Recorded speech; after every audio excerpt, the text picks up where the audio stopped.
आज जो बात करने वाले हैं हिंदी में वर्णमाला के ऊपर चर्चा करने वाले हैं और हिंदी में जितने भी वर्णमाला पे आधारित क्वेश्चन जो बने हुए हैं वो उन सभी क्वेश्चनों पे चर्चा करने वाले हैं। आज का जो टॉपिक है वो काफ़ी महत्वपूर्ण है। उत्तर प्रदेश पुलिस या उत्तर प्रदेश एसआई की जो परीक्षा देने जाते हैं बच्चे उनके लिए बहुत ज़्यादा महत्वपूर्ण है, क्योंकि उत्तर प्रदेश पुलिस हो या एसआई हो, यहाँ से यानी कि वर्णमाला से क्वेश्चन काफ़ी आपके एग्जाम में पूछे जाते हैं। तो आप इसे इग्नोर नहीं करके जाएंगे बिल्कुल भी, ठीक है। इस टॉपिक को बिल्कुल भी इग्नोर नहीं करेंगे। और आज जो क्वेश्चन लेके जो आए हैं हम, वो कहीं ना कहीं आपके उत्तर प्रदेश पुलिस और उत्तर प्रदेश उप निरीक्षक, ठीक है, और साथ ही साथ उत्तर प्रदेश की विभिन्न परीक्षाओं में यहाँ से जो इस चैप्टर से जितने भी क्वेश्चन बने हैं वो सारे क्वेश्चन को क्या अपन कवर करने वाले हैं, ठीक है। तो आप लास्ट तक वीडियो में बने रहें और आप पाएंगे कि जब आपने वीडियो कंप्लीट कर लोगे तो सारे जितने भी क्वेश्चन इस टाइप के बनते हैं वर्णमाला में, जितने भी क्वेश्चन बनेंगे वो सारे क्वेश्चन को आप क्या है करने में सक्षम होंगे, ठीक है। अगर आपने इस वीडियो को अच्छी कंप्लीट रूप से देख लिया तो आपको वर्णमाला में एक भी क्वेश्चन में परेशानी नहीं आएगी सॉल्व करने में, ठीक है। तो क्या है, शुरू करते हैं समय ना खराब करते हुए।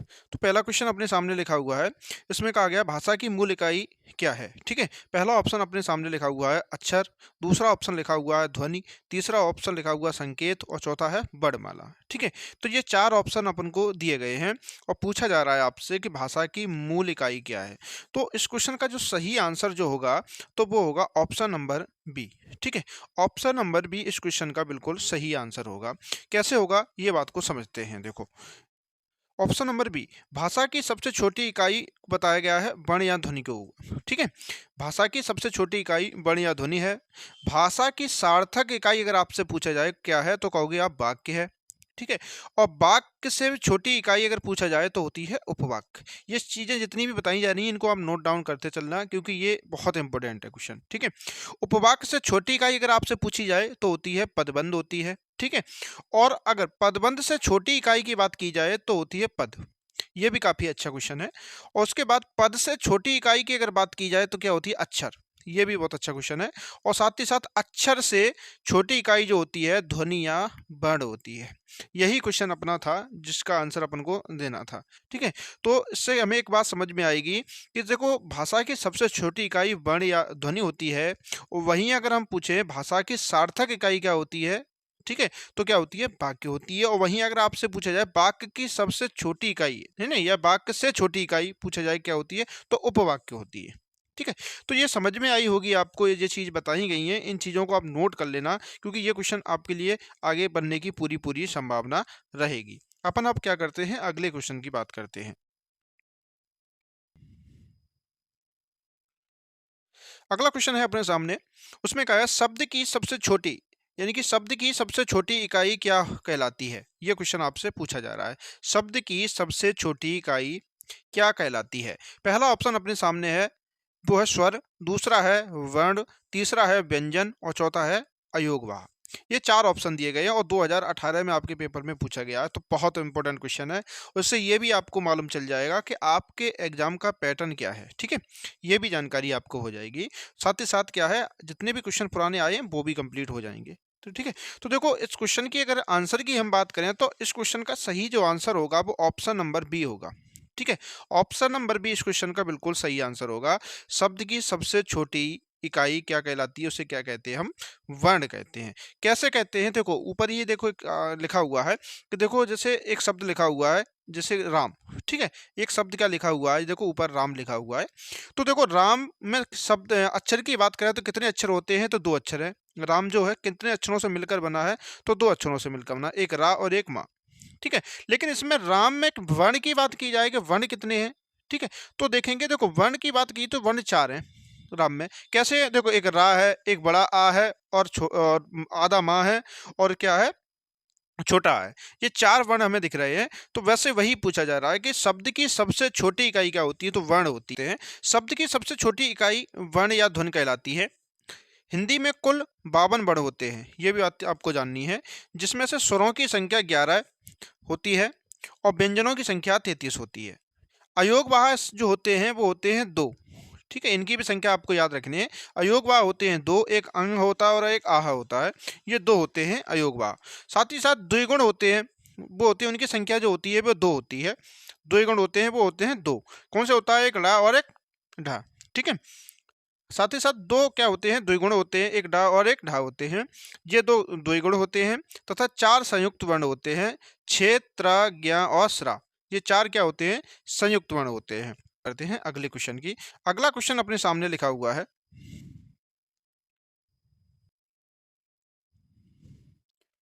अपन अब अगले क्वेश्चन की बात करते हैं। तो क्वेश्चन अपने सामने अगला लिखा हुआ है। इसमें जो कहा गया है वो ये है, वर्णों के कितने भेद होते हैं, ये क्वेश्चन अपन से पूछा जा रहा है। तो ये भी 2018 में आपके पेपर में पूछा गया है। तो पहला ऑप्शन है इस क्वेश्चन का वो है 10, दूसरा है 7, तीसरा है 2 और चौथा है 8। तो वर्णों के कितने भेद होते हैं, तो इस क्वेश्चन का जो सही आंसर होगा वो ऑप्शन नंबर सी होगा। ठीक है, ऑप्शन नंबर सी इस क्वेश्चन का बिल्कुल सही आंसर होगा।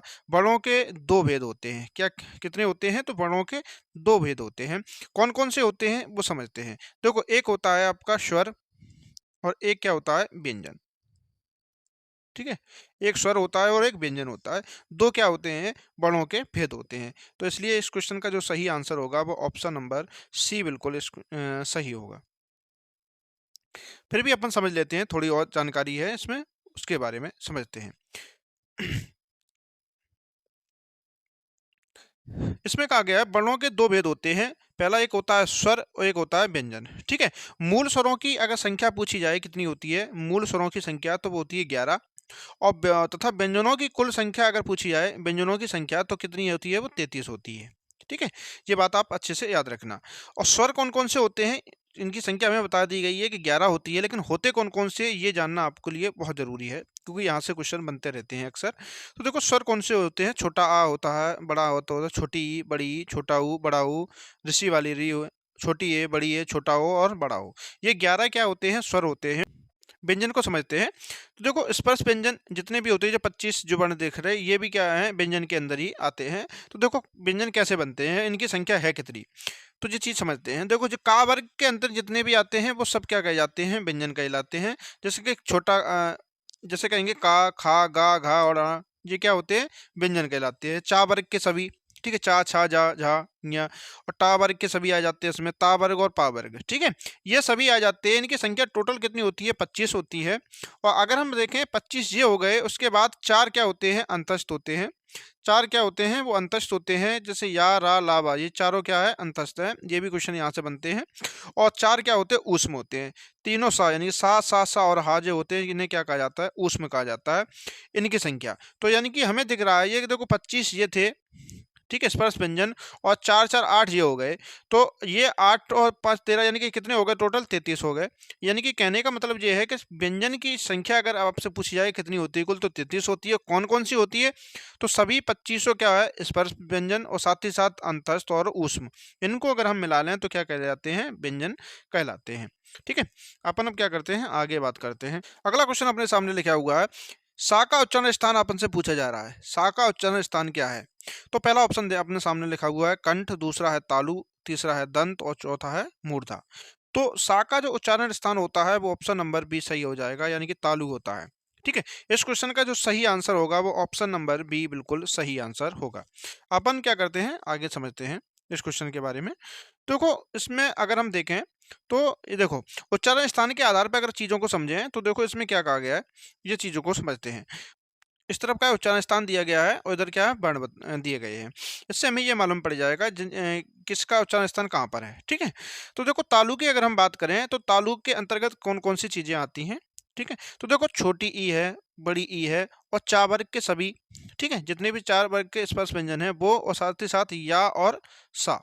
ठीक है, सीटी वाला जो सा है ये सभी किस में आते हैं, तो ये तालु में आते हैं। इस चीज को आप याद रखना। ठीक है, अगली बात करें अगर कंठ, आगे क्वेश्चन आपके आएंगे, उससे पहले आप इस चीज़ों को समझ लो, तो इससे क्या होगा, तो आगे आपके जो क्वेश्चन आएंगे उसमें आपको आसानी होगी करने में। कंठ में कौन कौन से आते हैं ये समझते हैं। छोटा आ, बड़ा आ, अंगहा जो होता है अयोग में आया था जो, वो, साथ ही साथ का वर्ग के सभी और हा, ये सभी किस में आते हैं, तो कंठ में आते हैं। इनका उच्चारण स्थान कहाँ से होता है, तो कंठ से होता है। जिनका उच्चारण स्थान दांत से यानी दंत से होता है वो कौन कौन से होते हैं, उन्हें समझते हैं अपन। ठीक है, तो देखो ता वर्ग के सभी जितने भी हैं स्पर्श व्यंजन जो ता वर्ग में आते हैं वो सारे किस में, कहाँ का उच्चारण स्थान होता है उनका, तो दंत से होता है। साथ ही साथ ला और सा, ठीक है। ला और सा भी क्या होते हैं, ये दंत से बोले जाते हैं। ये बात को आपको अच्छे से याद रखना है। आगे हम बात करें मूर्धा, यहाँ से भी काफी क्वेश्चन बनते हैं आपके एग्जाम में।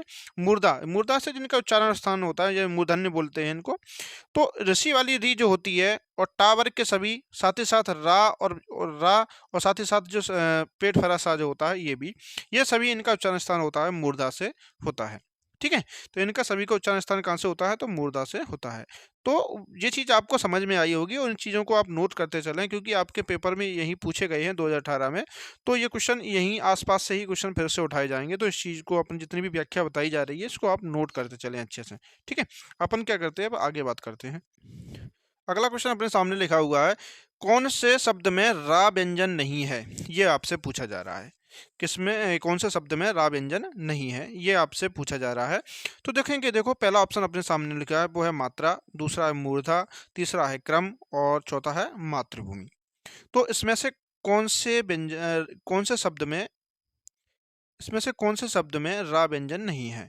तो देखोगे अपन, देखो जो मात्रा लिखा हुआ है जिसमें जो त्रा बना, इसमें क्या होता है, ये रा होता है। ठीक है। त्रा में जो क्या मिला होता है, रा मिला हुआ होता है। तो इसमें से रा व्यंजन है बिल्कुल। ठीक है। अगर हम मूर्धा की बात करें तो मूर्धा में देखो जो रा ऐसा चढ़ा हुआ है ये ऊपर, तो यहाँ पर भी क्या है, रा है। अगर क्रम में देखें तो क्रम में देखो एक ये वाला रा लगा हुआ है नीचे, तो इसमें भी है। लेकिन मातृभूमि में देखो कहीं भी रा हमें नहीं दिख रहा है, ऋषि वाली री लगी हुई है, ये मात्रा होती है ऐसे करके, ये क्या होती है, ऋषि वाली री होती है। तो इसमें रा व्यंजन कहीं नहीं दिख रहा है। तो ऑप्शन नंबर डी इस क्वेश्चन का बिल्कुल सही आंसर हो जाएगा। ऑप्शन नंबर डी इस क्वेश्चन का बिल्कुल सही आंसर होगा। अपन अब क्या करते हैं, आगे बात करते हैं। अपन अब आगे बात करते हैं। देखो अगला क्वेश्चन है, इसमें कहा गया है कौन सा व्यंजन नासिका द्वारा उच्चारित होता है, ये कहा जा रहा है आपसे। ठीक है। जो 2019 में आपके सेकंड शिफ्ट में क्वेश्चन पूछा गया है। ठीक है। तो ये चार ऑप्शन आपके सामने लिखे हुए हैं, इसमें से सही आंसर आपसे पूछा जा रहा है कि जो जिसका उच्चारण नासिका द्वारा उच्चारित होता हो, ये बताइए आप। तो इस क्वेश्चन का जो सही आंसर जो होगा वो ऑप्शन नंबर ए बिल्कुल सही आंसर होगा। इस क्वेश्चन का सही आंसर जो होगा वो ऑप्शन नंबर ए बिल्कुल सही होगा।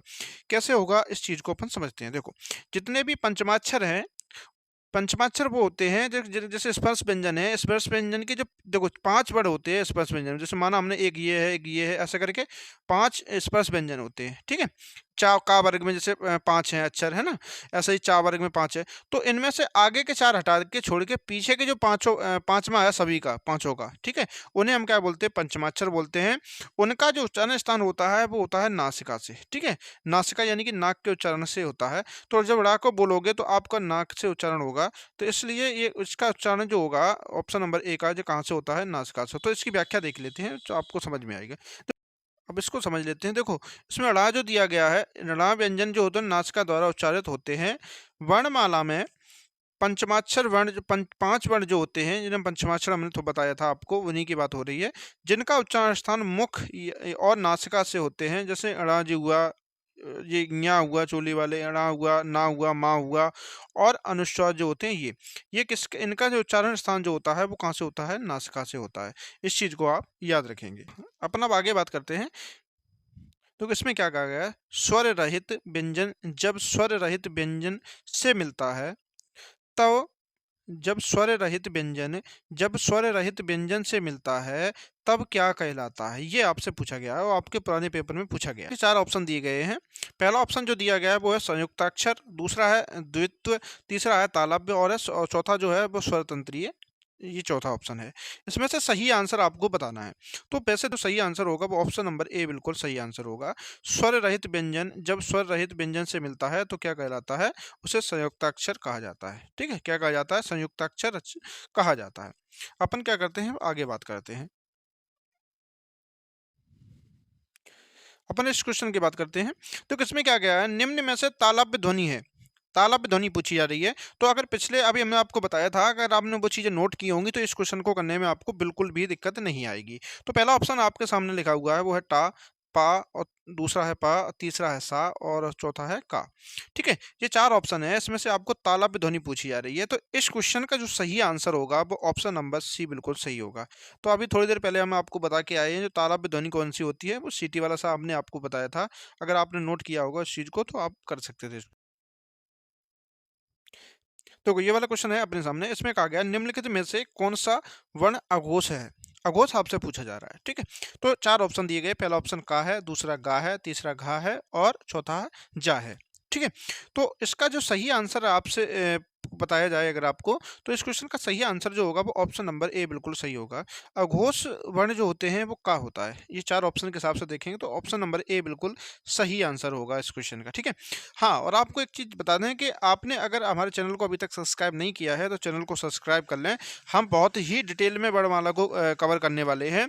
आपको इस तरह से हम वर्णमाला को पढ़ाएंगे कि आपने अगर एक बार वर्णमाला को हमसे अगर पढ़ लिया तो लाइफ में कभी भी दोबारा से वर्णमाला पढ़ने की आवश्यकता नहीं पड़ेगी और ऐसा कोई भी क्वेश्चन नहीं होगा जो आप कर ना सको। ठीक है, बहुत अच्छे से हम वर्णमाला को कवर करने वाले हैं। साथ ही साथ अन्य जो टॉपिक जो आपके एग्जाम के पॉइंट ऑफ व्यू से महत्वपूर्ण है उन पर भी बहुत अच्छे से अपन बात करने वाले हैं। तो इसलिए आप चैनल पे जो अगर नए हैं चैनल पर तो चैनल को सब्सक्राइब कर लें और चैनल से जुड़ जाएं। ठीक है, अपन क्या करते हैं, अब आगे बात करते हैं अगले क्वेश्चन की।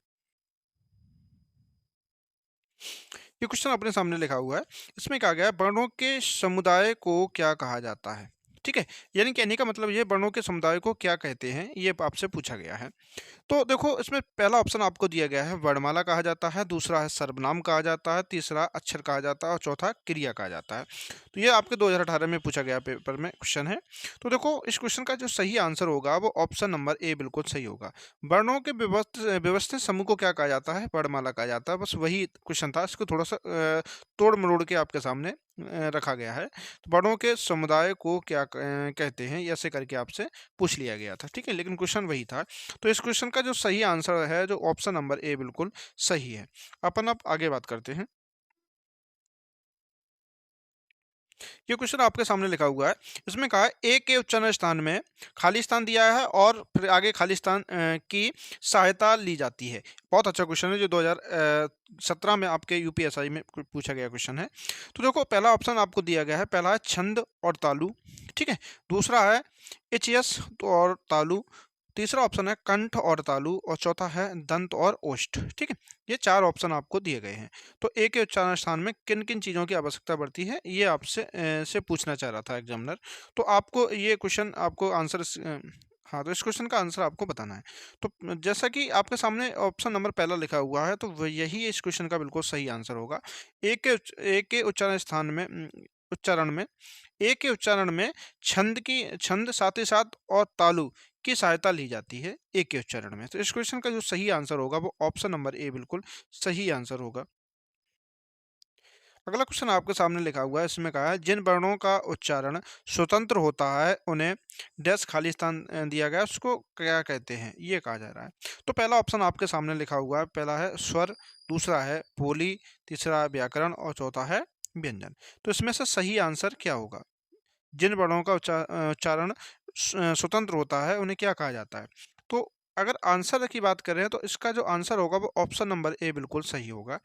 जिन वर्णों का उच्चारण स्वतंत्र होता है उन्हें हम क्या कहते हैं, स्वर कहा जाता है। ठीक है, उन्हें हम क्या कहते हैं, स्वर कहते हैं। तो इस क्वेश्चन का जो सही आंसर होगा वो ऑप्शन नंबर ए बिल्कुल सही आंसर होगा। अपन अब क्या करते हैं, आगे क्वेश्चन की बात करते हैं। इस क्वेश्चन अपने सामने लिखा हुआ है, इसमें जो ढा वर्ण का उच्चारण स्थान है, फिर उसके बाद खाली स्थान दिया गया है और वर्ग के बाद फिर खाली स्थान देकर है, रिक्त स्थान की पूर्ति सही विकल्प से चुने, ये आपसे कहा जा रहा है। तो पहला ऑप्शन आपके सामने लिखा है ता वर्ग कोमा चौथा। ठीक है, ये यानी कि कहने का मतलब ये है जो ये ढा जो है ये किस में आता है, ता वर्ग में आता है, साथ ही साथ उसके चौथे में अक्षर में आता है, ये कहा जा रहा है। दूसरा ऑप्शन है ये टा वर्ग में आता है, साथ ही साथ उसके चौथे वर्ग में आता है, ये भी कहा जा रहा है। ठीक है, हाँ, फिर तीसरा ऑप्शन है टा वर्ग, साथ ही साथ तीसरा अक्षर है। ठीक है, और अगला ऑप्शन जो है वो टा वर्ग साथ ही साथ उसके दूसरा अक्षर है, ये आपसे पूछा जा रहा है, ये 4 ऑप्शन देकर। तो इस क्वेश्चन का जो सही आंसर जो होगा वो ऑप्शन नंबर बी इस क्वेश्चन का बिल्कुल सही आंसर होगा। ये टा वर्ग में आता है, टा वर्ग का ये चौथा वर्ण होता है, टा वर्ग का ये चौथा अक्षर है, याद रखना इस बात को। ठीक है, जो ढा जो रहता है टा वर्ग का ये होता है चौथा। तो इस क्वेश्चन का जो सही आंसर होगा वो ऑप्शन नंबर बी बिल्कुल सही आंसर होगा। ठीक है, अपन क्या करते हैं, अब अगले क्वेश्चन की बात करते हैं। देखो ये वर्ग वगैरह है, अगर अच्छे से थोड़ा सा भी आपको याद है तो आप आराम से कर सकते हो। हमने थोड़ी देर पहले आपको ये दिखाए थे, कहा भी था नोट कर लो। ठीक है, अगर आपने अच्छे से नोट किए होंगे तो वो आप ये सारे क्वेश्चन वहीं से कंप्लीट हो सकते थे। ठीक है, बार बार चीज़ें बताने से कोई फ़ायदा तो नहीं है। अगर आपने अगर नोट नहीं किया तो दोबारा से जाके बैक करके वीडियो को देख लो, वहाँ से चीज़ों को नोट कर लो, तो उसके बाद आराम से क्वेश्चनों को हल कर सकते हो। आगे बात करते हैं अपन। अगला क्वेश्चन अपने सामने लिखा हुआ है, हिंदी वर्णमाला में स्वरों की संख्या, ठीक है, कितनी होती है ये आपको बतानी है। ठीक है, तो पहला ऑप्शन है 11, दूसरा है 10, तीसरा है 9 और चौथा है 13। ये काफ़ी इजी क्वेश्चन है, काफ़ी सरल क्वेश्चन है। तो इस क्वेश्चन का सही आंसर जो होगा वो ऑप्शन नंबर ए होगा। तो हिंदी वर्णमाला में स्वरों की संख्या कितनी होती है? तो 11 होती है। ठीक है, व्यंजन कितने होते हैं? तो 33 होते हैं। ऊष्म कितने होते हैं? तो 4 होते हैं। संयुक्त कितने होते हैं? तो 4 होते हैं। ठीक है, द्विगुण कितने होते हैं? तो 2 होते हैं। ठीक है, ये चीज़ हम आपको पहले बता चुके हैं। अगर आपको इन चीज़ों को नोट कर लिया होगा तो आपको परेशानी नहीं हो रही होगी। ठीक है, तो ये क्वेश्चन आपको समझ में आया होगा। इसका आंसर क्या होगा? ऑप्शन नंबर ए बिल्कुल सही आंसर होगा। अपन अब क्या करते हैं, आगे बात करते हैं। अगला क्वेश्चन अपने सामने लिखा हुआ है, वर्णमाला का कौन सा अक्षर पुल्लिंग नहीं है? ये आपसे पूछा जा रहा है। ठीक है, वर्णमाला का कौन सा अक्षर पुल्लिंग नहीं है? पहला ऑप्शन आपके सामने लिखा हुआ है जा और आ। ठीक है, दूसरा ऑप्शन है चा और टा, तीसरा ऑप्शन है छोटी ई और बड़ी ई, और चौथा है छोटा आ और पा। इसमें से आपको बताना है कौन सा पुल्लिंग नहीं है। ठीक है, तो अगर इस क्वेश्चन का आंसर की अगर अब हम बात करें तो इस क्वेश्चन का जो सही आंसर होगा वो ऑप्शन नंबर सी होगा। ठीक है, क्या होगा? ऑप्शन नंबर सी इस क्वेश्चन का बिल्कुल सही आंसर होगा। तो को जा है, बड़ा आ है, चा है, टा है, ये सभी क्या है? ये कहीं ना कहीं क्या है? ये पुल्लिंग शब्द है। और छोटा आ या पा जे है क्या है? पुल्लिंग है। ये छोटी ही बड़ी ही क्या है? एक मात्रा दिख रही है मुझे। ठीक है, अक्सर देखा है जैसे कोई भी स्त्री वगैरह का नाम वगैरह होता है वहाँ अक्सर ये छोटी ई बड़ी ई मात्रा का यूज होता है। या वैसे भी हमें दिख रहा है ये ई जो है किस में आती है? स्त्रीलिंग में आती है, ना कि पुल्लिंग में आती है। ठीक है, इसके बारे में थोड़ा बहुत जानना है तो देखो यहाँ से समझ सकते हो। तो देखो इसमें क्या क्या है, वर्णमाला वर्णमाला का छोटी ई बड़ी और बड़ी ई अक्षर पुल्लिंग नहीं होते हैं। ये चीज़ आपको अभी बताई थी, वही बात है। ठीक है, अन्य सभी अक्षर पुल्लिंग बनेंगे, जैसे शुचि। ठीक है, शुचि हुई, मौनी हुई, मांडवी हुई। देखो ये इसमें क्या है? मात्रा देखो किसकी लगी हुई है? बड़ी ई की लगी हुई है। देखो यहाँ भी बड़ी ई की लगी हुई है, यहाँ भी देखो। तो जो हमें दिख रहा है जहाँ बड़ी ई की मात्रा वगैरह लगती है तो वो किस में जाती है? छोटी ई हो या बड़ी ई की मात्राएं लगी हो किसी भी अक्षर में तो किस में जाती है? वो स्त्रीलिंग में जाती है। तो इसलिए क्या है, तो इस क्वेश्चन का जो सही आंसर होगा वो ऑप्शन नंबर सी बिल्कुल सही होगा। ठीक है, अपन अब आगे बात करते हैं। देखो इस क्वेश्चन की बात करें अगर, देखो चा वर्ग ध्वनियाँ किस वर्ग में आती हैं? ये आपसे पूछा जा रहा है। ठीक है, चा वर्ग जो ध्वनियाँ होती हैं वो किस वर्ग में आती हैं? तो पहला ऑप्शन है वत्सर्य। ठीक है, वत्सर्य वर्ण, दूसरा है कंठ्य, तीसरा है तालव्य और चौथा है दंत्य। ठीक है, तो इस क्वेश्चन का जो सही आंसर होगा तो ऑप्शन नंबर सी इस क्वेश्चन का बिल्कुल सही आंसर होगा। ठीक है, इस क्वेश्चन का जो सही आंसर है वो कौन सा है? वो ऑप्शन नंबर सी है। ठीक है, जिनकी चा वर्ग जो आता है वो किस में आता है? तालव्य में आता है। इस क्वेश्चन का जो सही आंसर है वो ऑप्शन नंबर सी बिल्कुल सही है। अगला क्वेश्चन अपने सामने लिखा हुआ है, इसमें देखो आधा दा बना हुआ है, फिर छोटा है, प्लस का चिन्ह लगा हुआ है, फिर प्लस के बाद फिर आधा का है, फिर प्लस है, फिर आधा सा है और फिर प्लस का चिन्ह लगा है, फिर क्या है? छोटा है। बराबर पूछा जा रहा है, इनको सबको अगर हम जोड़ दें तो कौन सा अक्षर बन जाएगा? ठीक है, ये यूपीएसआई 2017 में पूछा गया। पहला ऑप्शन है वो है दक्ष, दूसरा ऑप्शन है दकस। ठीक है, और तीसरा ऑप्शन दक्ष हो जाएगा, और चौथा ऑप्शन है दाग। तो इसमें से सही आंसर की अगर हम बात करें तो इस क्वेश्चन का जो सही आंसर होगा वो ऑप्शन नंबर ए बिल्कुल सही आंसर होगा। देखो कैसे होता है, देखो जो 6 बनती है, ये जो बनती है, ठीक है, यहाँ से काफ़ी बच्चों को कन्फ्यूजन हो रही होगी, बहुत से बच्चे इस ऑप्शन नंबर बी को टिच कर रहे होंगे। तो ये इस क्वेश्चन का गलत आंसर है। कैसे है समझिए। तो जो इसमें जो 6 बनती है वो किस किस के सहयोग से मिलती है? तो देखो एक इसको का आधा होता है और प्लस क्या होता है? ये सा होता है आधा। इनसे ही तो मिलके बनती है बेचारी। देखो ये हमें दिख रहा है ये का और जो सा होता है इसी से मिल जाती है। ठीक, इन दोनों से मिलने से क्या बनती है? ये 6 बनती है। तो इसलिए इस क्वेश्चन का जो सही आंसर होगा वो ऑप्शन नंबर ए बिल्कुल सही आंसर होगा। ठीक है, अपन क्या करते हैं, अब अगले क्वेश्चन की बात करते हैं। अगला क्वेश्चन अपने सामने लिखा हुआ है, इसमें कहा गया है वर्ण स्वर की सहायता से बोले जाएं उन्हें क्या कहा जाता है? ये आपसे पूछा जा रहा है। 4 ऑप्शन दिए गए हैं। पहला ऑप्शन जो है वो है स्वर, दूसरा है व्यंजन, तीसरा है वर्णमाला और चौथा है ध्वनियाँ। तो इस क्वेश्चन का जो सही आंसर होगा ऑप्शन नंबर बी बिल्कुल सही आंसर होगा। तो वर्ण की सहायता से बोले जाएं उन्हें हम क्या कहते हैं? व्यंजन कहा जाता है। ठीक है, तो इस क्वेश्चन का आंसर क्या होगा? ऑप्शन नंबर बी बिल्कुल सही आंसर होगा। अपन अगले क्वेश्चन की बात करते हैं। अगला क्वेश्चन अपने सामने लिखा हुआ है, इसमें कहा गया है व्यंजन को स्वर रहित दिखने के लिए किस चिन्ह का उपयोग किया जाता है? ठीक है, व्यंजन को स्वर रहित दिखने के लिए किस चिन्ह का उपयोग किया जाता है? ठीक है, पहला ऑप्शन है वो है अनुस्वार। ठीक है, दूसरा है अनुनासिक, तीसरा हलंत और चौथा जो है वो है स्वर। ठीक है? तो इस क्वेश्चन का अगर आंसर जो सही अगर की बात करें तो इस क्वेश्चन का जो सही आंसर होगा वो ऑप्शन नंबर सी इस क्वेश्चन का बिल्कुल सही आंसर होगा। तो व्यंजन को स्वर रहित दिखने के लिए क्या करना पड़ता है उसे हलंत क्या होता है? हलंत का चिन्ह का प्रयोग करना पड़ता है। कैसे? ये बात को समझो। देखो, जैसे हमने कोई शब्द जैसे अपने सामने ही लिखा हुआ है, जैसे ये देखो का लिखा हुआ है, देखो, ये देखो। आधा क्या है का जो दिख रहा है हमें, ये का का जो चिन्ह दिख रहा है ये, तो देखो ये पूरा नहीं है का, देखो नीचे हलंत सा दिख रहा है, ये ऐसे करके हलंत है। तो ये वैसे जो का क्या रहता है, एक व्यंजन ही तो है, ठीक है? ये स्वर तो है नहीं, तो ये व्यंजन है। तो जो व्यंजन है तो ये देखो आधा हलंत नीचे को लगाया हुआ है इसमें, ठीक है? तो इस ये हलंत ना लगे अगर तो ये पूरा कहा जाएगा। क्यों कहा जाएगा? क्योंकि इसमें ये स्वर भी जुड़ जाएगा, छोटा आ ऑटोमेटिक जुड़ जाएगा इसमें, ठीक है? तो जब इसे का को छोटा आ को या किसी भी मात्रा को हटाना है तो अपने नीचे क्या लगाना पड़ेगा, उसे हलंत लगाना पड़ेगा, ऐसे करके लगाना पड़ेगा। तब वो क्या आ जाएगा, अपने स्वयं पूर्ण हो जाएगा। तो इसलिए क्या होता है, जब व्यंजन को स्वर से अलग होना होता है तो उसे क्या लगाना पड़ता है, हलंत लगाना पड़ता है। तो इस क्वेश्चन का जो आंसर होगा वो ऑप्शन नंबर सी बिल्कुल सही होगा। ठीक है, अपन अब अगले क्वेश्चन की बात करते हैं। तो अगला क्वेश्चन अपने सामने लिखा हुआ है, इसमें कहा गया है निम्नलिखित में से कौन से शब्द में री की मात्रा का उपयोग हुआ है। ठीक है, री की मात्रा का उपयोग हुआ है ये पूछा जा रहा है। ठीक है, तो इसमें पहला क्वेश्चन जो दिया ऑप्शन दिया गया है हमें वो है पहला, उसमें कहा गया है क्रिया, दूसरा है वर्षा, तीसरा है रिपु, ठीक है, और चौथा है वृष्टि। इसमें से चार ऑप्शनों में से बताना है आपको कौन सा ऐसा अक्षर है, ठीक है, जिसमें री मात्रा का उपयोग हुआ है। ठीक है, तो अगर हम बात करें इसमें से सही आंसर की, अगर हम बात करें तो इसमें से ऑप्शन नंबर डी इस क्वेश्चन का बिल्कुल सही आंसर होगा। ठीक है, क्या होगा, ऑप्शन नंबर डी इस क्वेश्चन का बिल्कुल सही आंसर होगा। कैसे होगा समझिए, देखो इसमें जो वृष्टि लिखा हुआ है कुछ इस प्रकार, तो अगर इसमें जो वृष्टि लिखा हुआ है इसमें देखो ये ब्रा बा के नीचे देखो ये ऋषि वाली री लगी हुई है कि नहीं लगी हुई है, तो बस ऋषि की मात्रा ही हमसे पूछी जा रही है, तो इसमें ही केवल लगी है, बाकी किसी में नहीं लगी है। बाकी सभी में रा चढ़ा हुआ है, कहीं ना कहीं ये रा की मात्रा लगी हुई है। ठीक है, तो इस क्वेश्चन का जो सही आंसर होगा वो ऑप्शन नंबर डी बिल्कुल सही आंसर है। तो आज अपन ने क्या किया है, आज अपन ने वर्णमाला पे जो आपके यूपी पुलिस या यूपी एसआई वगैरह में जो क्वेश्चन पूछे गए हैं वो क्वेश्चनों को अपन ने कवर कर लिया है। तो आज वर्णमाला पे बात हो गई है, आगे अपन तत्सम तद्भव जो जो भी टॉपिक होगा आगे उस पर चर्चा करेंगे। साथ ही साथ अब अपन क्या है, अगर आप चैनल पर नए हैं तो चैनल को सब्सक्राइब कर लें, साथ ही साथ बेल आइकन को प्रेस कर लें। हम इसलिए बोल रहे हैं बार बार क्योंकि हम वर्णमाला वगैरह जितने भी टॉपिक हैं इंपोर्टेंट जो हिंदी के, उन पर सब पे अच्छे से क्लास लेने वाले हैं। और अगर आप चैनल से जुड़े नहीं होगे तो वो आप नहीं आपको क्लास मिल पाएंगी। तो इसलिए आपसे हम यही कह रहे हैं कि अगर नए चैनल पर नए हो तो चैनल को सब्सक्राइब कर लीजिए और बेल आइकन को प्रेस कर लीजिए। ठीक है, क्योंकि हम जब हिंदी पढ़ाएंगे तो बहुत बेहतरीन तरीके से हिंदी को कवर करेंगे, इसलिए आपसे हम बोल रहे हैं। ठीक है, तो ये आपके इतने जो क्वेश्चन कराए हमने, 20 क्वेश्चन जो आपको जो कराए हैं, इसमें से आपके कितने क्वेश्चन सही हुए हैं ये आपकी जिम्मेदारी है।